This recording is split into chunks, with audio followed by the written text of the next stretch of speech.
Bueno, buenos días a todos. Como comentaba Chelo, el profesor Carracedo está viniendo, así que voy a comenzar sin su coordinación y brevemente reforzar un poco lo que recién ha comentado Chelo con respecto a los informes. Es verdaderamente un placer estar aquí y quiero agradecer nuevamente al Instituto Roche, a Sendo, a todas las personas que están detrás de este esfuerzo que presentamos hoy como 3 informes, pero que realmente es un trabajo de todo el año. Y es verdad que los informes son muy actuales. Yo me he tomado el trabajo de mirar los 3 primeros del año 2017, creo recordar que son, y es verdad que están totalmente actuales. Por lo tanto, creo que se han realizado y se vienen realizando con una actualización muy importante.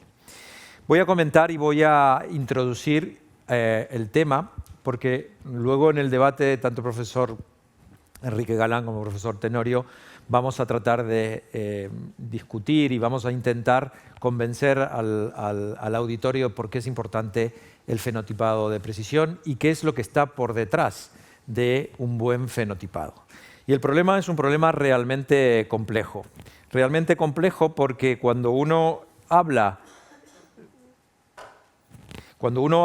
de términos que creemos que todos hablamos de lo mismo, en realidad lo que queremos decir a veces no es siempre lo que finalmente codificamos. Y permítanme que os voy a poner algún ejemplo. Lo primero es tener claro los conceptos. El concepto de enfermedad o el concepto ampliado en términos de codificación de entidad, que es parecido a enfermedad. ¿Qué es la enfermedad? Pues una alteración funcional del organismo que afecta a la salud causado por múltiples factores. Pero para los que estamos en temas de codificación, una enfermedad o una entidad es todo aquello que produce las 3 cosas que tenéis a continuación. Todo aquello que produzca signos, síntomas o hallazgos en una persona es para la medicina de datos o para la medicina moderna una entidad.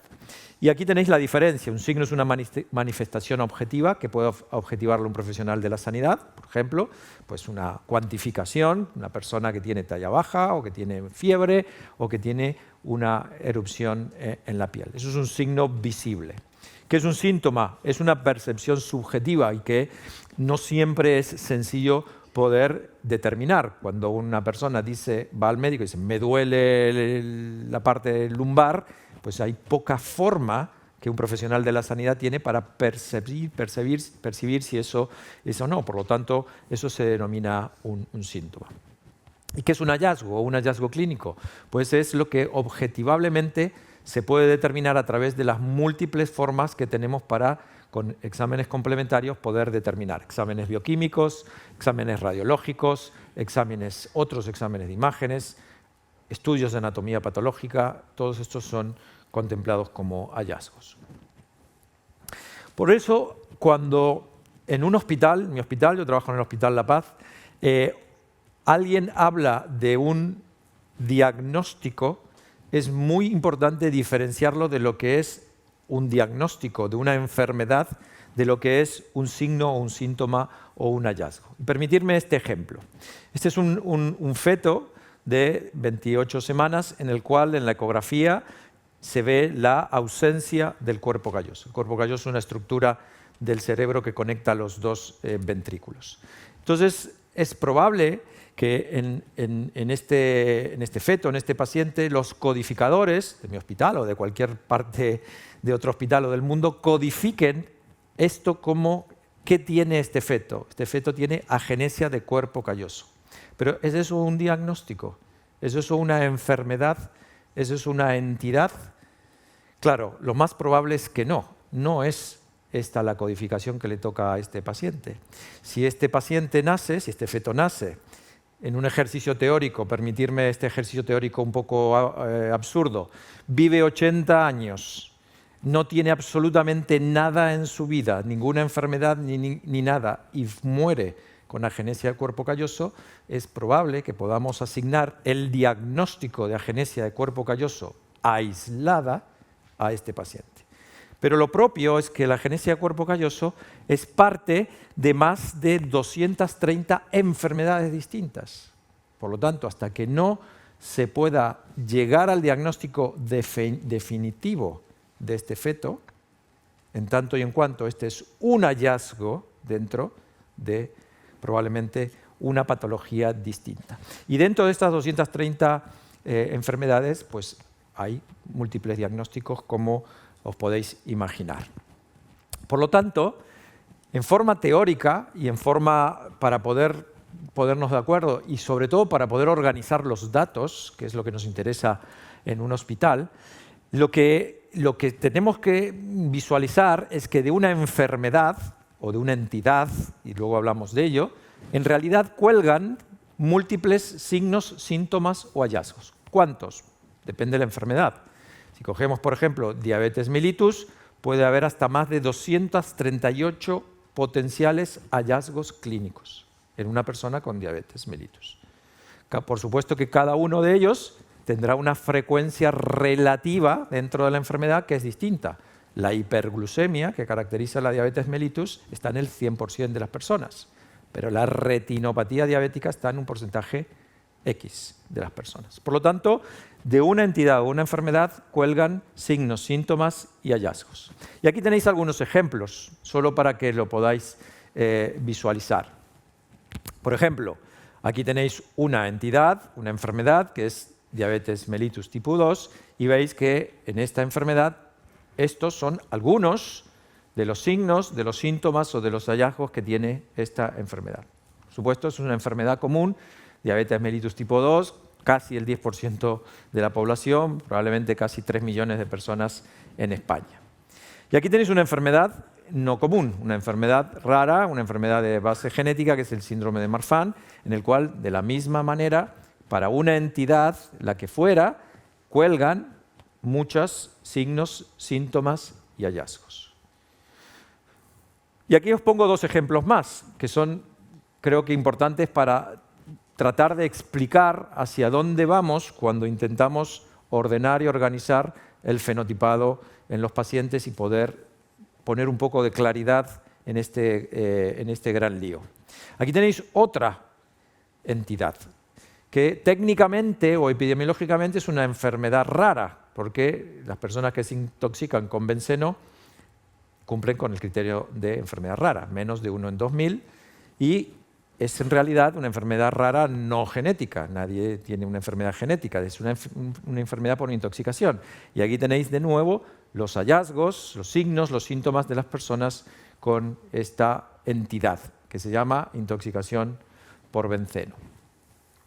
Y aquí tenéis una cosa que es un poco no fácil de entender, que es que los medicamentos, con sus efectos adversos, son entidades.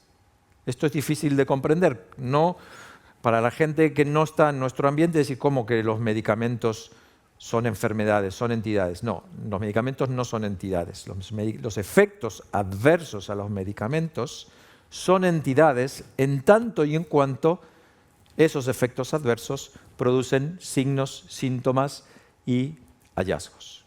¿Y por qué esto es importante? Porque imaginar la situación de un médico o un profesional de la sanidad que está en su sitio de trabajo. Imaginemos en primaria, 10 minutos de tiempo de atención a los pacientes, imaginemos que está en la urgencia, imaginemos que está en atención especializada, en un hospital, en una especialidad. Cuando viene un paciente y dice lo que le pasa, síntomas, o el médico al explorarlo encuentra algo, signos, o el médico al recibir las pruebas complementarias tiene resultados, hallazgos, cualquiera de las tres cosas, las tres cosas pueden deberse o bien a una enfermedad que tiene esta persona. Imaginemos una persona anciana, 80, 85 años, que va al centro de salud, que tiene 3, 4, 5 enfermedades crónicas, diabetes, hipertensión arterial, Parkinson y una cuarta, y además toma 4, 5, 7, 8 medicamentos por sus patologías. Claro, esta persona podría tener cualquier signo, síntoma o hallazgo de sus enfermedades previas, podría tener cualquier signo, síntoma o hallazgo de las medicaciones como efecto adverso de las que toma, o podría tener algo nuevo, una enfermedad nueva, un síntoma nuevo de una enfermedad aguda. ¿Cómo hace un médico en su cabeza para poder ordenar esta situación de decir esto que tiene el paciente, síntoma, este signo que le veo o este hallazgo que tiene es o bien por sus enfermedades previas, o bien por lo que toma, o bien por algo nuevo? Por lo tanto, esto requiere un cierto orden. ¿Y quién ha traído cierto orden en esto de los signos, síntomas y hallazgos? Pues el fenotipado ordenado a través de una ontología que se llama HPO, que la tenéis en el informe, y que es la Human Phenotype Ontology. Esto se ha ordenado y se ha creado hace relativamente poco dentro de la medicina, no más de 10 años, en el cual ordenadamente más de 18.000 signos, síntomas o hallazgos están perfectamente codificados, perfectamente ontologizados, es decir, con una jerarquía dentro de esos hallazgos, y que permiten que nos podamos comunicar hablando el mismo idioma entre humanos y además entre humanos y máquinas. Para el fenotipado de las enfermedades de base genética, creedme que no entiende ningún sistema de análisis o de priorización para genómica que no vaya en formato HPO. Uno no puede comunicarse con estas máquinas, con estos software de priorización, si no utilizamos esta nomenclatura. Pero para complicarlo bastante más, aquí os he puesto el ejemplo de una hiperglucemia.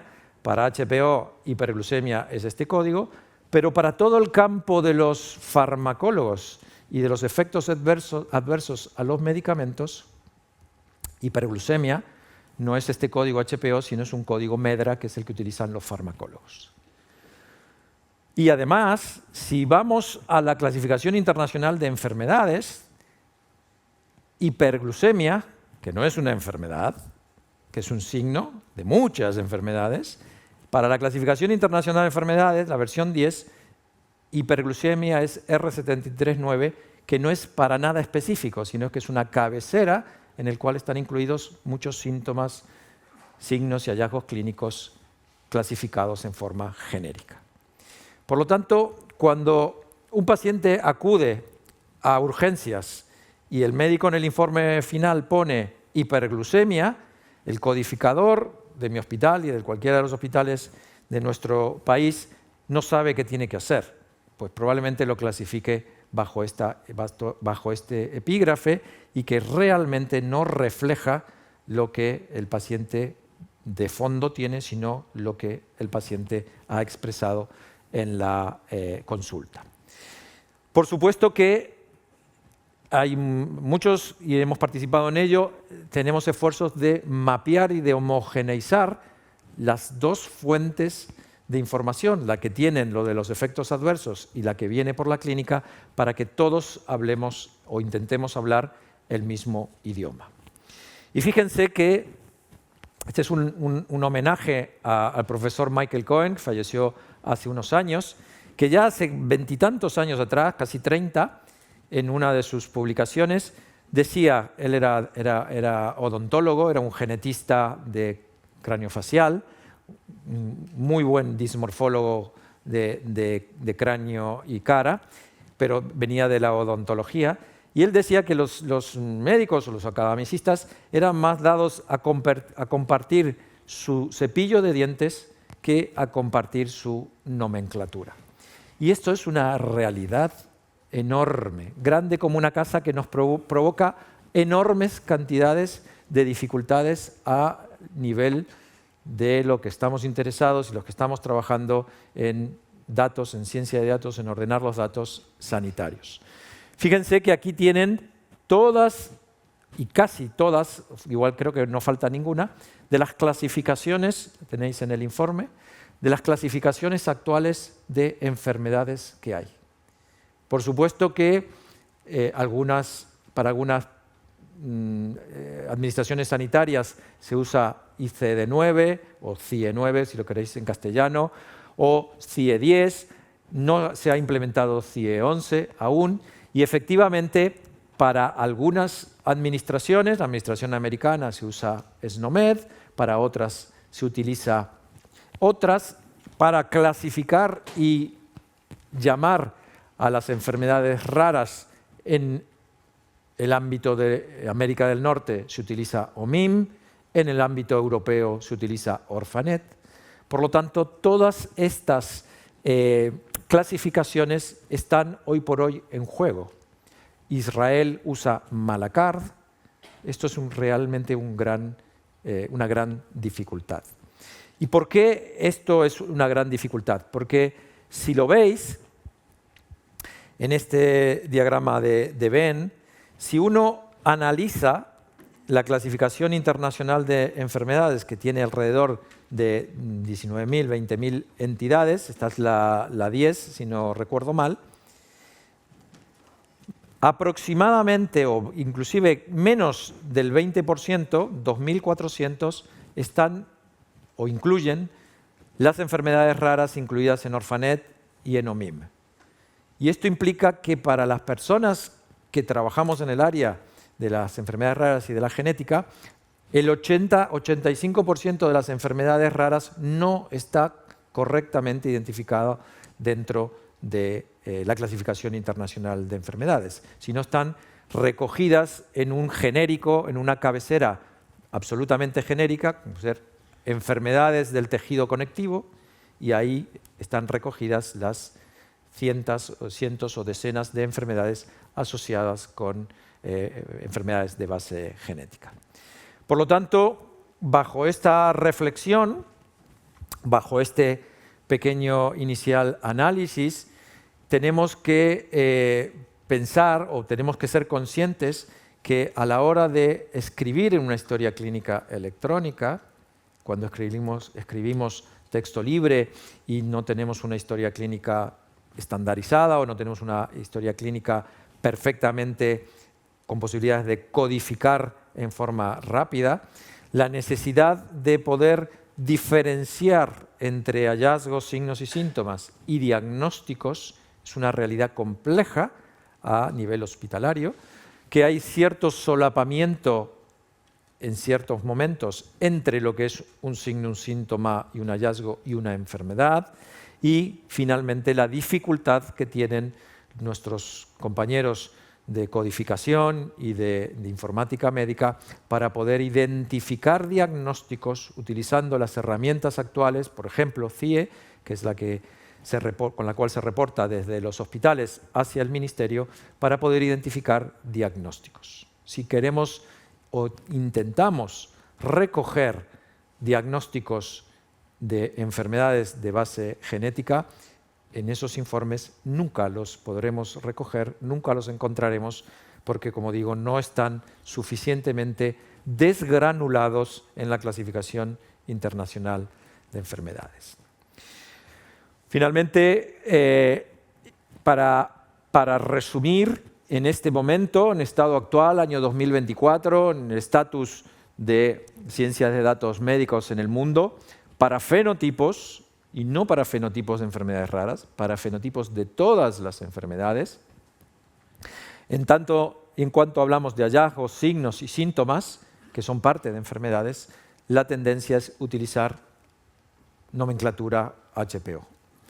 Y con respecto a las entidades, es decir, todo aquello que pueda producir códigos HPO o que pueda producir signos, síntomas o hallazgos, en este momento, y dependiendo la granularidad con la que uno quiere desgranar una enfermedad, la tendencia es utilizar clasificación internacional de enfermedades o muchas otras que, en honor al tiempo, luego igual si hay tiempo discutimos, podemos utilizar.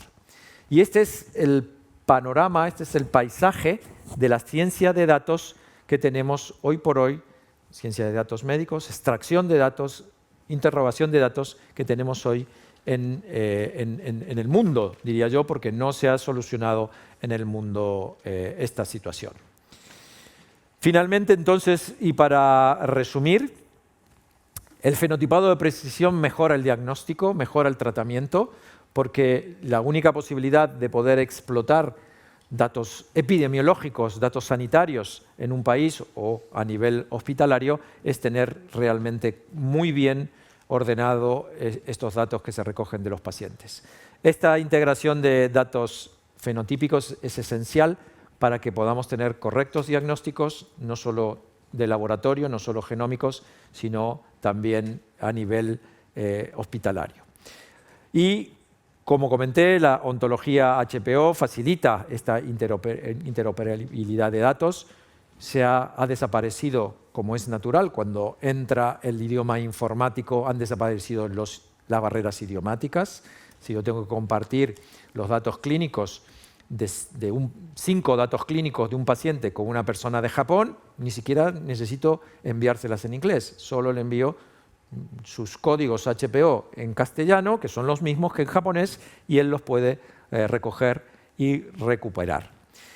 Estos estándares internacionales son absolutamente imprescindibles para la formación, que es una cosa de la que tenemos dificultades en España y tenemos dificultades en bastantes partes del mundo. En España tenemos dificultades, en mi opinión, y esto ya es opinión personal, a 2 niveles. No hay especialidad de genética, no tenemos formación en esto, no hay una formación reglada en informática médica.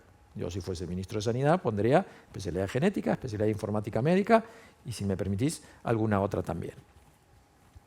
Y la colaboración internacional es absolutamente necesaria. La iniciativa HPO, aunque ha sido inicialmente patrocinada y empujada por un pediatra informático americano trabajando en Alemania, se ha generalizado. Todo el mundo ha aceptado, todo el mundo utiliza HPO para el fenotipado de precisión.